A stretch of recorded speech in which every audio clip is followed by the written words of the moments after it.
Steve 2012 and welcome to part 2 of the HSP taking a look at it series, and this one is getting to know the engine components and carburetor components.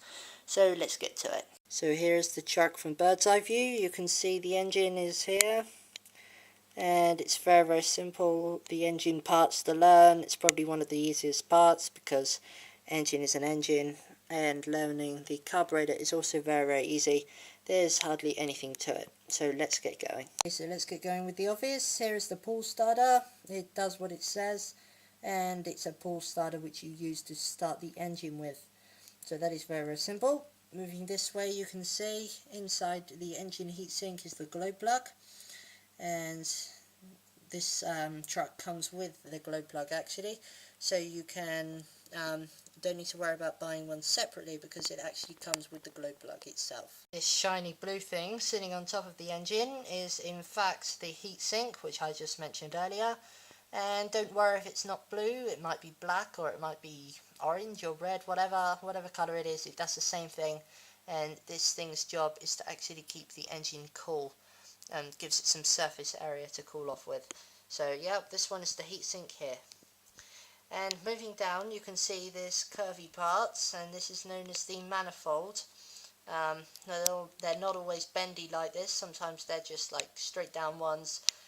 This one is actually a performance manifold, and you might also hear it get called like a tuned manifold or something like that.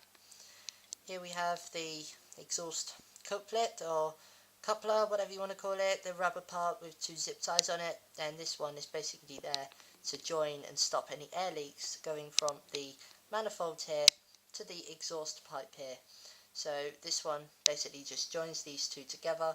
It often has a washer in the middle which actually stops any air from escaping. Here we go with the tuning parts, and here we have your high-speed needle, the big shiny bronze needle on the top of the engine carburetor. You can see it, and this needle, as I've mentioned thousands of times before, actually controls the air and fuel mixture from partial around half to the full throttle. So this is this one. Next to it, it sits the air filter, and actually this job is to basically filter the air effectively from any larger, smaller dust particles trying to get into your engine. And it's essential you always have this one on when running the vehicle to ensure that no dust or dirt particles go into the engine carburetor. Here's our fuel inlet inside here, and once again this is very obvious. It does what it says and allows the fuel to enter the engine.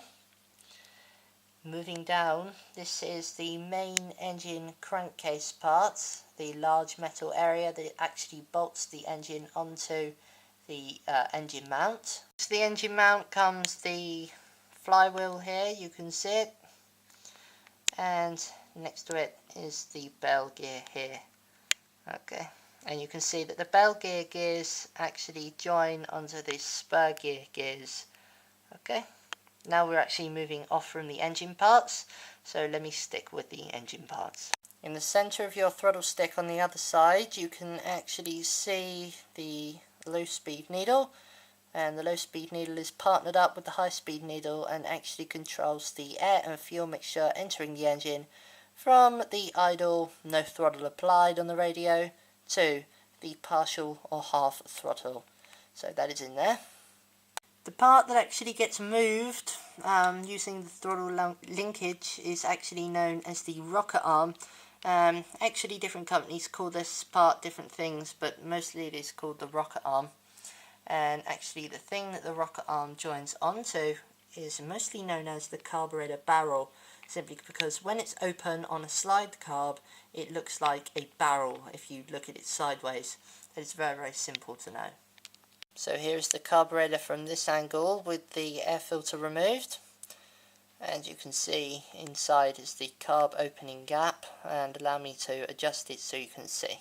So you can see that as we move this one, the rocker arm is moving, the throttle linkage is moving, and finally inside you can see the idle gap or the carb opening gap is adjusting.